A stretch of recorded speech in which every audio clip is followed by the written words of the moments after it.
এরকম একটি রেসিপি যদি খাবার টেবিলে থাকে কখন জানি 2 প্লেট ভাত খেয়ে নেবেন, টেরই পাবেন না, এতটা মজার হয় এই রেসিপিটা। আশা করি বাসায় একবার হলো রান্না করে খাবেন। তাহলে চলুন রেসিপিটা দেখে নিই। প্রথমত কড়াইতে দিয়ে দিচ্ছি সয়াবিন তেল। এই রান্নাতে তেলটা একটু কমই দিতে হবে। দিয়ে দিচ্ছি রসুন, পেঁয়াজ, কাঁচামরিচ, আদা চেঁচা করে তেলের ভিতরে দিয়ে দিচ্ছি। মশলাটা হালকা একটু নেড়ে নিচ্ছি। এখন দিয়ে দিব হলুদের গুঁড়া, লাল মরিচের গুঁড়া, ধনিয়ার গুঁড়া, লবণ, সাথে একটু পানি দিয়ে মশলাটাকে ভালোভাবে কষিয়ে নিব। কিছুক্ষণ সময় কষিয়ে নেওয়ার পর এখন দিয়ে দিচ্ছি 3টা বাঁশপাতা শীতল শুটকি। এখন এই শুটকিটাকেও মশলার সাথে কিছুক্ষণ সময় কষিয়ে নিব। তো কিছুক্ষণ সময় কষিয়ে নেওয়ার পর যখন এরকম তেল ছেড়ে আসবে তখনই দিয়ে দিচ্ছি সবজি। হাতের কাছে যে সবজি থাকে সেই সবজি দিয়েই এই রান্নাটা করতে পারবেন। কিন্তু যাই দিয়ে রান্না করেন না কেন, ছোট আলু, কাঁঠালের বিচি আর বেগুনটা কিন্তু অবশ্যই দিতে হবে। তাহলেই কিন্তু এই রেসিপিটা খেতে ভীষণ মজার হবে। তো মশলার সাথে সবজিটাকে ভালোভাবে নেড়ে নিচ্ছি। এখন ঢাকনা দিয়ে ডেকে মিডিয়াম আঁচে কিছুক্ষণ রান্না করে নিচ্ছি। কিছুটা সময় রান্না করে নেওয়ার পর ঢাকনাটা উঠিয়ে নিয়েছি। দেখেন সবজিটা কিন্তু অনেকটা কমে আসছে আর সবজি থেকে কিছুটা পানিও ছেড়েছে। এখন এই পানিটা দিয়েই আমি আরও কিছুক্ষণ এভাবে সবজিটাকে কষিয়ে নিব।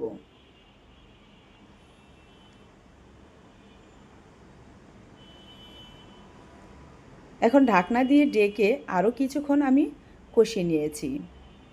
দিয়ে দিচ্ছি বড় সাইজের 2টা টমেটো, আমি এরকম চিকন চিকন করে কেটে দিয়েছি। সাথে দিয়ে দিচ্ছি পরিমাণ মতো পানি। আমি এই রেসিপিটা একটু হালকা ঝোল ঝোল মানে মাখো মাখো রাখবো। আপনারা চাইলে কিন্তু আরও শুকিয়েও রান্না করতে পারেন। আপনাদের মন মতো করে আপনারা রান্না করে নেবেন। তো দেখেন পানিটা দিয়ে এখন আমি নিচ থেকে আলতো হাতে নেড়ে মিশিয়ে দিচ্ছি। এখন ঢাকনা দিয়ে ডেকে আরও কিছুটা সময় রান্না করে নিচ্ছি।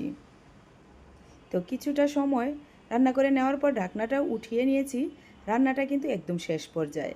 এখন আমি একটু ধনিয়া পাতা দিয়ে রান্নাটা শেষ করে নিয়েছি।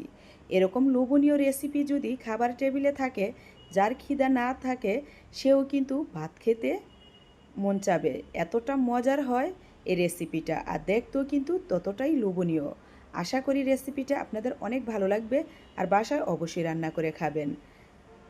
দেখবেন ছোট বড় সবাই আপনার অনেক প্রশংসা করবে যেদিনই এই রেসিপিটা রান্না করবেন। তো কিছুক্ষণ সময় চুলাটা বন্ধ করে ঢাকনা দিয়ে ঢেকে রেখে দিয়েছিলাম। দেখেন দেখতে কতটা লোভনীয় হয়েছে, খেতে অসম্ভব মজার হয়েছে।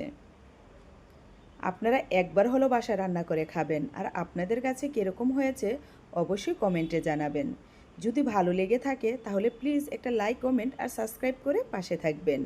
আর যারা ফেসবুক থেকে দেখছেন তারাও তো লাইক, কমেন্ট আর ফলো দিয়ে রাখবেন। তাহলে এরকম নিত্য নতুন মজার মজার রেসিপি দেওয়ার সাথে সাথে আপনারা দেখতে পাবেন। তো দেখেন কতটা লোভনীয় হয়েছে আর রেসিপিটা দেখেই হয়তো বুঝতে পারতেছেন খেতে কতটা মজার হয়েছে। সত্যি অসম্ভব মজার হয় এই রেসিপিটা। আমার রিকোয়েস্ট একবার হলো আপনারা এটা বাসায় রান্না করে খাবেন। দেখবেন যাদেরকে খাওয়াবেন তারা আপনাকে প্রশংসা করে একদম ভরে দিচ্ছে, এতটা মজার এই রেসিপিটা। আজ এখানেই বিদায় নিচ্ছি, আবারও দেখা হবে অন্য কোনো রেসিপিতে। সে পর্যন্ত সবাই ভালো থাকেন।